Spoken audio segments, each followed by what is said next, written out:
कुछ खत्म हो गया। अचानक ऐसा हो गया, किसने सोचा ही नहीं था। पूरे गांव में गम का माहौल है। एक स्टेटस डाला 1:09 पे 4 दिन की जिंदगी से अच्छे हैं दो जिंदगी के 2000 पल। शायद उसको कोई आभास हो रहा होगा। गुजरात के अहमदाबाद में हुए एयर इंडिया विमान हादसे में जान गंवाने वालों में हरियाणा की एक बेटी भी शामिल है। कुरुक्षेत्र जिले की रहने वाली अंजू शर्मा अपनी बेटी से मिलने के लिए लंदन जा रही थीं, लेकिन कुछ ही सेकंड में आसमान से उठी उम्मीदें आग के शोलों में बदल गईं। किसी को क्या पता था कि अंजू शर्मा का ये सफर आखिरी होगा। इस घटना के बाद से परिवार समेत पूरा गांव सदमे में है। जानिए अंजू शर्मा की आखिरी यात्रा की वो भावुक कहानी। सारे परिवार में अचानक ऐसा हो गया, किसने सोचा ही नहीं था। सारे परिवार पे जीवितों का पहाड़ी टूट पड़ा है। सदमे में है सारा परिवार। क्योंकि तो दूर दूर तक सोच नहीं थी कि कभी ऐसा भी होगा। आप देखो ना, एक बंदा अपनी बेटी से मिलने जा रहा है लंदन, कितना खुश होगा, कितनी खुशियां होंगी, कितने जज्बात होंगे मिलने के बच्चों से। और पल में ऐसा कुछ हो जाए, इसकी कल्पना भी ना बंदा करे। कल्पनीय है जी, सोच से बाहर है। कब आपकी बात हुई और कब? कल जी फ्लाइट थी उनकी। मेरा साला है बड़ा, वो छोटा, वो चढ़ा के आया था वहाँ पे प्लेन में, एयरमावल छोड़ने गया था।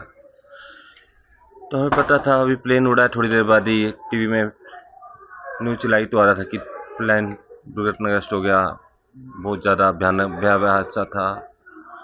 बस जिसका टीवी के आगे बैठे रहे, टकटकी लगाए, शायद कोई परमात्मा को चमत्कार कर दे, कोई ऐसी उम्मीद बना दे कि कुछ बंदे निकले उनमें उसका नाम हो। एक उम्मीद की होता है ना जी, एक उम्मीद थी, बस परमात्मा बचा ले बस किसी भी तरह। लेकिन शाम को पता चला जी कुछ नहीं बचा, सारे के सारे पैसेंजर जो भी थे वो खत्म हो गए। सिर्फ मेरे ससुर जो हैं, फादर इन लॉ मेरे, वो ब्रेन हेमरेज 4 साल से बिस्तर पे हैं। उनको कल बता नहीं पा रहे थे।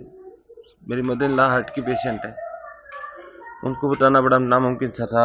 अब आपके सामने थोड़ी देर पहले ये सब गाँव वालों ने मिलके, सब लोगों ने मिलके उनको इकट्ठे होके तब उनको अपने उसमें लिया, विश्वास में लेकर उनको बताया। लेकिन आपने देखा ये माहौल क्या हो गया। उसका दुखद निधन से सारे गांव में सदमे का माहौल है। पूरा गांव उसके असामयिक मृत्यु से बहुत ही दुखी है। परिवार पे दुखों का पहाड़ टूट पड़ा है। परिवार, माता पिता दोनों बीमार हैं। उनको अब तक बताया भी नहीं था उसकी मृत्यु हो चुकी है, लेकिन आज क्योंकि ये बताना ही पड़ता, आज उसको बताया। बहुत ही पूरे गांव में गम का माहौल है और सारा गांव परमात्मा से तो यही प्रार्थना कर रहा है कि इस परिवार को यह बड़ा दुख सहने की हिम्मत दे। फोन आया था मेरी बहन का, दीदी का प्लेन क्रैश हो गया कहते। दीदी ने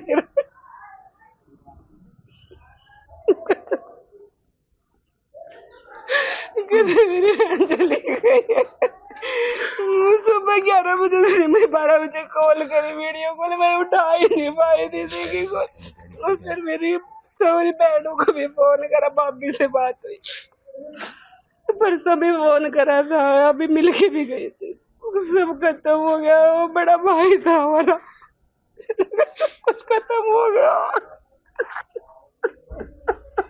सबसे पहले हमारे इनकी परिवार में उनकी भाभी, उनसे बात हुई, इनसे वीडियो कॉल भी करी घर पे भी आज वहाँ जा रही, मैं 6 महीने वहाँ रह के इंग्लैंड और वापस आ जाऊंगी फिर। क्योंकि वो ना उन पे 2 लड़कियां थी, दोनों लड़कियों की शादी हो रही थी उनकी, और एक इंग्लैंड रहती थी, उनके पास जाना था उन्होंने, पहले भी रह के गई आई है उनके पास। तो अब यहाँ पे उनके फादर और मदर दोनों बीमार हैं, यहाँ गांव में रहते हैं क्योंकि वो बड़ौदा भी रहते हैं। उनका भाई फिल्म इंडस्ट्री में डायरेक्टर काम करता है, लेकिन उन बुजुर्गों के नाते उनका गांव में जी जाना लगता है, वहाँ कम लगता है, तो यहाँ रहना पसंद करते हैं बुजुर्ग। तो फिर वहाँ से यहाँ पे भी लगभग हर रोज उसको आना, मतलब ये लगाओ भी महीने में एक बार यहाँ आ जाती थी वो, और महीना लगा के, जैसे फिर 10 दिन वहाँ लगा दिए। क्योंकि जो जीजा जी हैं उनकी डेथ हो गई थी, दोनों लड़कियां, तो ये कभी वहाँ सी, कभी तो मतलब ऐसे एज ए इन जिम्मेवारी, लेकिन यहाँ पे वो सारे परिवार को जोड़ के रखती थी। सारे जितने फंक्शन होते घर में, बर्थडे मनाना, मैरिज एनिवर्सरी मनानी, सबकी इवेंट मैनेजमेंट का काम वो ही एक ऐसी थी। बहुत मतलब सोशल मीडिया पे हर का बर्थडे विश करना, हर एनिवर्सरी को, और उसने मनवाना भी साथ में, अपने आप ही मना देती थी। मतलब काफ़ी, मतलब वो लड़की नहीं, एज ए जो उसके जो सारे वर्क थे वहाँ भी खुद काम करना, क्योंकि जो बहनोई थे हमारे जीजा जी, वो भी वहाँ पे पहले शुगर की वजह से, ज़्यादा शुगर बढ़ने से आंख से दिखना बंद हो गया था, फिर किडनी में इन्फेक्शन हो गया। उन्होंने इतनी सेवा करी भी, वो 5-4 साल उनकी सेवा से ही मतलब बहुत ज़्यादा निकाले, लेकिन अब वो उनकी भी डेथ हो गई थी। लेकिन ये बहुत अच्छे इस मामले में बहुत हौसला रखने वाली और दूसरों को हौसला देने वाली लेडी थी। कभी किसी को दुख उसने जाहिर नहीं करा। पता लगा आपको? कल ही लग गया था जी, पता कल ही पता लग गया था। और उसने एक, बल्कि वो एक स्टेटस डाला 1:06 पे, 4 दिन की जिंदगी से अच्छे हैं जिंदगी के 2000 पल। शायद उसको कोई आभास हो रहा होगा। और आदमी एक खिलौना है, उसका एक स्टेटस ऐसे बहुत लगाती थी वो। कल ही 1:06 पे उन्होंने अपना एक स्टेटस लगाया। तो ऐसा मतलब बहुत ही यूँ लगा, वो सबसे बड़ी थी। और इस परिवार के, हमारे 4 परिवार बनते हैं अब, पहले एक परिवार था, अब 4 परिवार बन रहे हैं। और चारों परिवारों में एक भीष्म पितामह का रोल जो वो करती थी, क्योंकि परिवारों में अनबन भी हो जाती है आपस में कभी, लेकिन वो मिलाने का काम हर समय उसका रहता था। बहुत ही एक्टिव, मतलब अभी उसने उसकी एक धर्म बहन यहाँ से कुंभलगढ़ एक शादी करी उन्होंने, एक डेस्टिनेशन मैरिज के लिए, वहाँ पे वो गई, सारा इवेंट मैनेजमेंट का काम, कोई होटल बुक करने, कोई फंक्शन डेकोरेट कराना, कुछ कराना, सब उसकी देखरेख में होता था। यहाँ से एक बस भर के हम गए वहाँ, चारों परिवार। तो वो ऐसे ही एक कड़ी थी जो परिवारों को जोड़ने वाली, हंसमुख, हर समय, मतलब यहाँ पूरी गली में जिस दिन आ जाती थी, पूरी गली की लेडीज के साथ बातचीत, रौनक थी। और वो लगभग अब तो वो 10 दिन बड़ौदा रहना, 20-30 दिन यहाँ रहना,